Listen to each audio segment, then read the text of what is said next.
മൈഥിലി താക്കൂറിന്റെ കന്നിപ്രസംഗം പലരുടെയും നെഞ്ചിൽ തീ കോരിയിട്ട ഒന്നായി മാറി.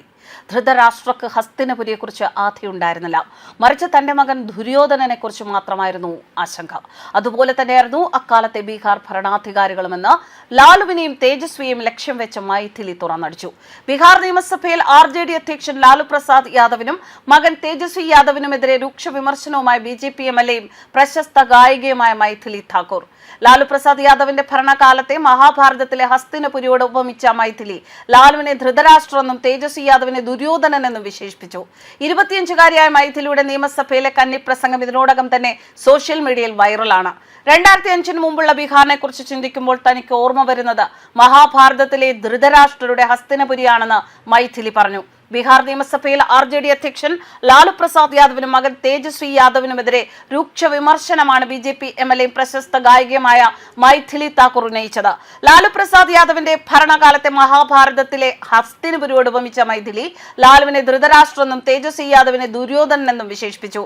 25-കാരിയായ മൈഥിലിയുടെ നിയമസഭയിലെ കന്നിപ്രസംഗം ഇതിനോടകം തന്നെ സോഷ്യൽ മീഡിയയിൽ വൈറലാണ്. 2005 മുമ്പുള്ള ബീഹാറിനെ കുറിച്ച് ചിന്തിക്കുമ്പോൾ തനിക്ക് ഓർമ്മ വരുന്നത് മഹാഭാരതത്തിലെ ധൃതരാഷ്ട്രയുടെ ഹസ്തിനപുരിയാണ്. ലാലു റാബ്രി ഭരണകാലത്ത് വിദ്യാഭ്യാസം തകർന്നടിഞ്ഞുവെന്നും ശമ്പളത്തിന് അധ്യാപകർ നെട്ടോട്ടമോടിയെന്നും അവർ ആരോപിച്ചു.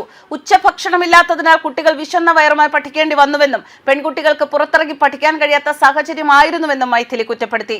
ക്രമസമാധാന നിലയെക്കുറിച്ചും മൈഥിലി പ്രസംഗത്തിൽ വാചാലയായി. വൈകുന്നേരം 5 മണി കഴിഞ്ഞാൽ കാറിൽ നിന്ന് പുറത്തിറങ്ങാൻ പോലും ആളുകൾ പേടിച്ചിരുന്നു. എന്നാൽ ഇന്ന് ഒരു കലാകാരി എന്ന നിലയിലും MLA എന്ന നിലയിലും പുലർച്ചെ 3 മണിക്ക് ദർഭംഗയിൽ നിന്ന് യാത്ര തിരിച്ച് സുരക്ഷിതമായി പട്നയിലെത്താൻ എനിക്ക് സാധിക്കുന്നുണ്ട്. ഇത് മുഖ്യമന്ത്രി നിതീഷ് കുമാറിന്റെ സുഭരണത്തിന്റെ ഫലമാണ്, അവർ പറഞ്ഞു. 2006-ൽ നിതീഷ് കുമാർ കൊണ്ടുവന്ന സൈക്കിൾ പദ്ധതി പെൺകുട്ടികളുടെ വിദ്യാഭ്യാസത്തിൽ വലിയ വിപ്ലവം സൃഷ്ടിച്ചുവെന്നും പ്രതിപക്ഷം ഇതിനെ പരിഹസിച്ചെങ്കിലും ഇന്നത് രാജ്യത്തിന് മാതൃകയാണെന്നും അവർ കൂട്ടിച്ചേർത്തു. പ്രതിപക്ഷ അംഗങ്ങളുടെ ബഹളത്തിനിടയിലും മൈഥിലി തന്റെ പ്രസംഗം തുടർന്നു. എന്റെ പ്രായത്തെക്കാൾ കൂടുതൽ രാഷ്ട്രീയ പരിചയമുള്ളവരായിരിക്കാം നിങ്ങൾ, പക്ഷെ ബീഹാറിന്റെ ഒരു മകൾ സത്യം വിളിച്ചു പറയുമ്പോൾ നിങ്ങൾക്ക് എന്തിനാണ് ഇത്ര അസ്വസ്ഥത എന്ന മൈഥിലിയുടെ ചോദ്യം സഭയിൽ വലിയ കയ്യടി നേടി. മധുബാനി സ്വദേശിയായ മൈഥിലി താക്കൂർ അലിനഗർ മണ്ഡലത്തിൽ നിന്നാണ് BJP ടിക്കറ്റിൽ നിയമസഭയിൽ എത്തിയത്. ന്യൂസ് ഡെസ്ക് കർമ്മ ന്യൂസ്.